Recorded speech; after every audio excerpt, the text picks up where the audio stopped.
আলহামদুলিল্লাহ, সমস্ত প্রশংসা সে আল্লাহ তাআলার জন্য যে মহান রব্বুল আলামিনের অশেষ রহমতে আমরা বিশুদ্ধ কোরআন শিক্ষার ক্লাস, উদ্বোধনী ক্লাস দ্বিতীয় দিন আমরা শুরু করতে যাচ্ছি।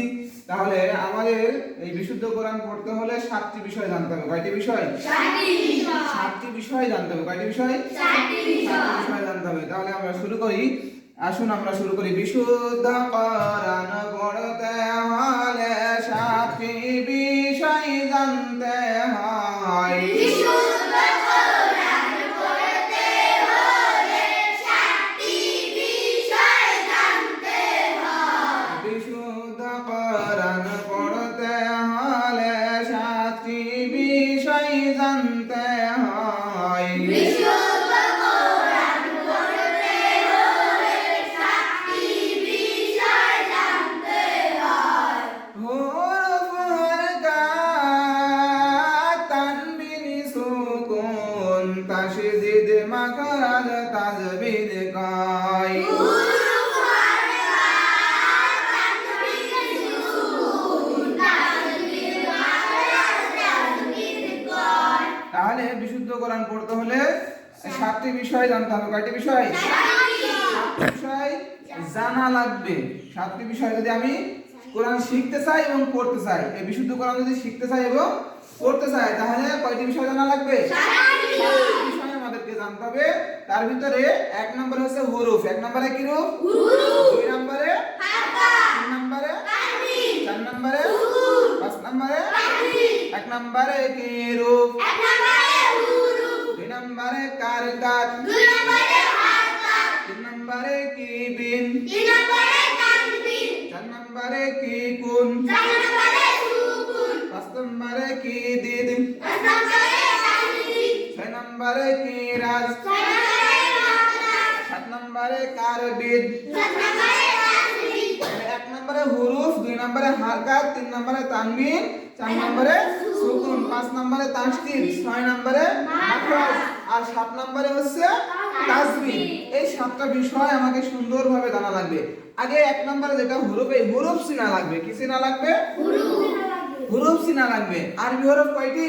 29টি। এই 29টা হুরুফ আমাকে চিনা লাগবে। 29টা হুরুফ যদি আমি না চিনি তাহলে কিন্তু পড়তে পারবো না। আগে হুরুফ চিনা লাগবে, তারপরে হারকাতের ব্যবহার শেখা লাগবে। কিসের ব্যবহার? হারকাতের ব্যবহার শেখা লাগবে। তারপরে তানবিনের ব্যবহার জানা লাগবে। তানবিনের ব্যবহার শিখতে হবে এবং জানতে হবে। তারপরে সুকুনের ব্যবহার করা শিখতে হবে, যে হরফের উপর সুকুন আসলে কিভাবে পড়তে হবে। তারপরে তাসদীদের ব্যবহার জানা লাগবে। তারপরে জানা লাগবে মাখরাজ। মাখরাজ ছাড়া কোরআন সহিহ হয় না, মাখরাজ জানা লাগবে। তারপরে জানা লাগবে হচ্ছে 7 নম্বরে তাজবিদ। 7 নম্বরে কি বিদ? তাজবিদ। এই বিশেষ করে সবথেকে গুরুত্বপূর্ণ বিষয় হচ্ছে সেটা হচ্ছে মাখরাজ আর তাজবিদ। জরুরি। তাই বলা হয়েছে তিলাওয়াত বিশুদ্ধ করতে হলে 2টি কাজ বেশি মস্ত করতে হয়। তেলাওয়াত বিশুদ্ধ করতে হলে 2টি কাজ বেশি মস্ত করতে হয়। তিলাওয়াত বিশুদ্ধ করতে হলে 2টি কাজ বেশি মস্ত করতে হয়। তেলাওয়াত বিশুদ্ধ করতে হলে 2টি কাজ বেশি মস্ত করতে হয়। মাখরাজ তাজবিদ ভালো করে জেনে বারবার অভ্যাস করতে হয়। মাখরাজ তাজবিদ ভালো করে জেনে বারবার অভ্যাস করতে হয়। তাহলে কয়টা কাজ বেশি মস্ত করতে হবে? 2টা বেশি মস্ত করতে হবে। সেটা হচ্ছে মাখরাজ আর তাজবিদ। মাখরাজ আর তাজবিদ, এই 2টা কাজ বেশি মস্ত করা লাগবে। তাহলে বলতেছিলাম কি, যে হুরুফ আগে চিনা লাগবে। কি চিনা লাগবে? হুরুফ চিনা লাগবে। এই হুরুফ আমাকে চিনা লাগবে, যে আলিফ দেখতে কেমন, মিম কেমন, লাম কেমন, নুন কেমন, এরকম 29টা হুরুফ আমাকে চিনা লাগবে। তাহলে 1 নম্বরে আছে হুরুফ। 1 নম্বরে কি? হুরুফ। এই হুরুফ কথাটা হচ্ছে আরবি। হুরুফ কথাটা কি? আরবি। বাংলাতে অক্ষর বা বর্ণ কয়। বাংলায় কি কয়? অক্ষর বর্ণ কয়। ইংরেজিতে কয় লেটার, আরবিতে কয় সংখ্যা। জিনিস একটাই, নাম 4 রকম। আমি আবারও বলতেছি, একটু লক্ষ্য করে দেখুন আপনারা। এক নম্বরে হচ্ছে আরবিতে যখন হবে তখন হবে হুরুফ, তখন কি যখন বাংলায় চলে যাবে তখন হবে অক্ষর বা বর্ণ। যখন বাংলায় হবে তখন কি হবে? অক্ষর বা বর্ণ। যখন ইংরেজিতে হবে তখন হবে লেটার, ইংরেজিতে লেটার। যখন অঙ্কে চলে যাবে তখন হবে সংখ্যা, অঙ্কে চলে গেলে সংখ্যা। আমি আরো ভালো করে বোঝানোর জন্য বলি, সেটা হচ্ছে যখন আমরা 1 2 আমরা কি বলি? 1 2 কে 1 2 3 4 এর যে সংখ্যা, এগুলোকে কি বলি? অঙ্কের সংখ্যা বলি না? এই সংখ্যা। তারপরে সরে অ সরে আ এগুলোকে আমরা বাংলায় কি বলি? অক্ষর বা বর্ণ, অক্ষর বা বর্ণ। এ বি সি ডি এগুলোকে ইংরেজিতে আমরা কি বলি? লেটার। আর আলিফ বা তা থা এগুলোকে আমরা কি বলি? হুরুফ। তাহলে যখন আরবিতে হবে তখন হবে হুরুফ, বাংলায় হলো অক্ষর বা বর্ণ, ইংরেজিতে হলো লেটার, অঙ্কে হলো সংখ্যা। তাই বলতেছে হুরুফ কথাটি আরবি বাংলায় একে অক্ষর কয়। হুরুফ কথাটি আরবি বাংলায় একে অক্ষর কয়। হুরুফ কথাটি আরবি বাংলায় একে অক্ষর কয়। হুরুফ কথাটি আরবি বাংলায় একে অক্ষর কয়।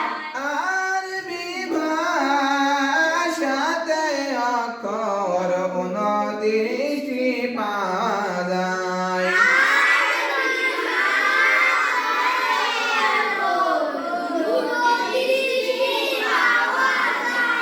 আরবি ভাষায় অক্ষর কয়টি পাওয়া যায়? আরবি ভাষায় অক্ষর কয়টি পাওয়া যায়? 29টি পাওয়া যায়। 29টি পাওয়া যায়। আর এর ভিতরে মাখরাজ আছে 17টি। মাখরাজ আছে 17টি। যখন আমরা পড়া শুরু করব তখন সাথে সাথেই যে হুরুফে যখন মাখরাজ আসবে তখন আমরা সেই মাখরাজটা সহ ক্লিয়ার করে ফেলবো। মাখরাজ সহ ক্লিয়ার করে ফেলবো। তাই যখন আমাদের প্রথমে হুরুফটাকে চেনা লাগবে, তাই না? হুরুফ চেনা লাগবে। যেমন আমি একটা হুরুফ দিয়ে বুঝাই, একটা হুরুফ দিয়ে লক্ষ্য করুন, একটা হুরুফ খেয়াল করুন। বলতেছে প্রথমকার হুরুফটা বলতেছে বল পেনের মতোই দেখা যায় আলিফ তার নাম, আলিফ তার নাম।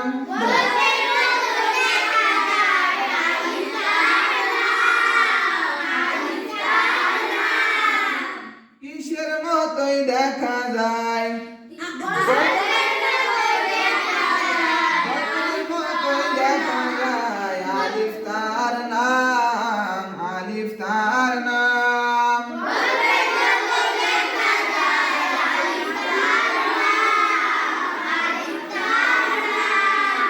তাই বলতেছে বলপেনের মতো দেখা যায় আলিফ তার নাম। বলপেন মানে কি? কলম।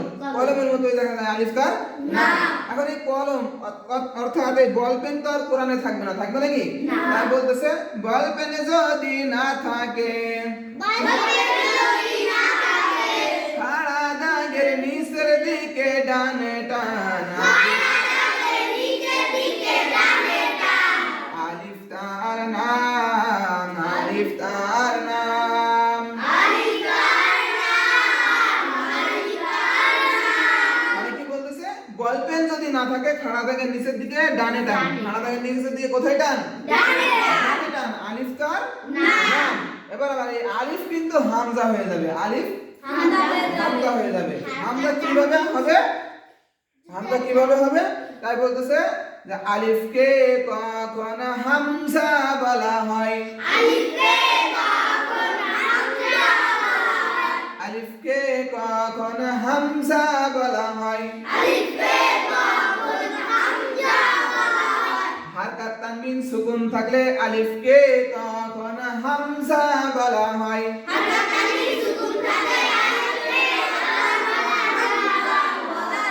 হারকাত তানবিন সুকুন থাকলে আলিফকে তখন হামজা বলা হয়।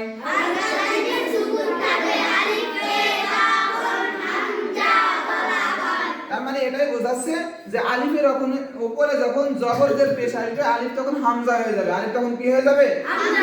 হামজা হয়ে যাবে। তারপরে এবার আসতেছে হামজা উচ্চারণ কেমন হবে? হামজা উচ্চারণ কেমন হবে?